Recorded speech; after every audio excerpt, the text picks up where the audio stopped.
Hey guys, how's it going? My name's Fernando Labarth and I'm bringing you the soccer strategies to be able to understand what happened on the playing field. Today, we're going to be talking about Peru versus New Zealand on a critical match down in New Zealand on a playoff qualification match for Russia 2018. Let's go.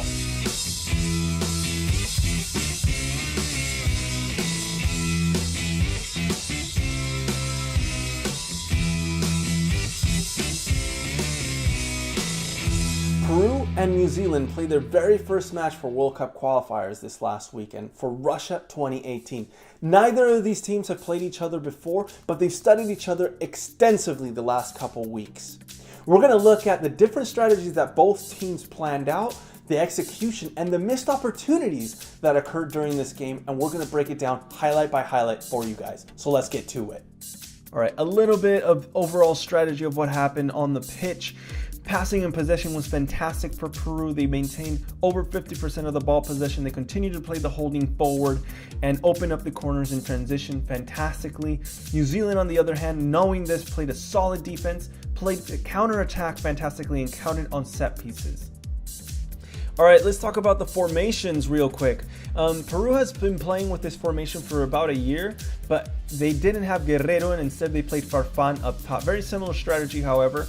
New Zealand, knowing this, played heavier on the midfield and counted on Rojas to actually push forward and create those opportunities with his speed.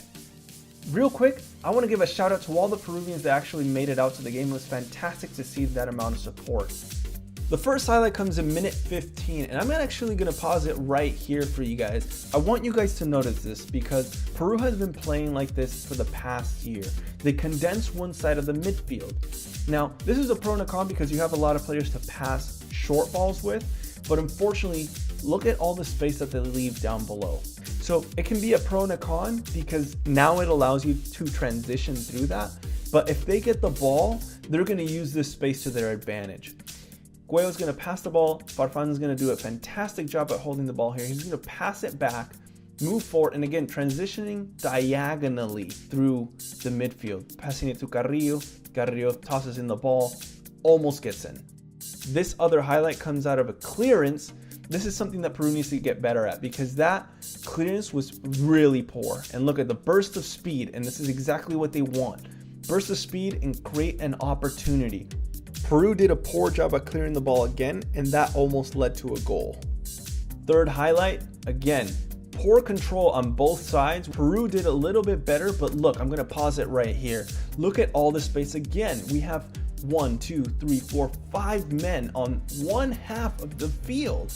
Now, they did a great job at transition, again, attacking through the midfield diagonally, which leads to several opportunities. Unfortunately, this one did not pan out, but you get the idea. Now, again, Farfan fighting his battles, transitioning through the midfield diagonally. Now, I want to highlight this opportunity. Great vision. Unfortunately, the ball didn't quite meet Cueva. Fifth highlight. Now, I'm going to pause it here for you guys because I want you guys to notice this. Again, most of the players on one half, this number 3 is actually a defender, and after the play is done, he's going to retreat back to his position. Long ball, and you can see him retreating right there. Pay attention to the goalie. The goalie is going to tell his defender, look, long ball down the side, utilizing that space. We did not pressure fast enough, and guess what? Now the counterattack is on. Again, utilizing their speed, they've been able to find these opportunities. Fantastic through ball, not quite the execution, but this is something that they need to be aware of. Now this next highlight, I want you guys to notice this. Look, I'm going to pause it right here. 4 players through the middle. This is going to open up huge opportunities for them. Look at this pass, down the middle, transition, great ball. Now, they took a little bit too long to transition because now, I'm going to pause it again. Look at how many white shirts are in the box. 1, 2, 3, 4, 5, 8 players, and one at the very top of the box. This is going to make it very difficult to score a goal or even have a good opportunity. But as we continue to play it, we see the cross come in, and this led to a corner kick that almost scored a goal.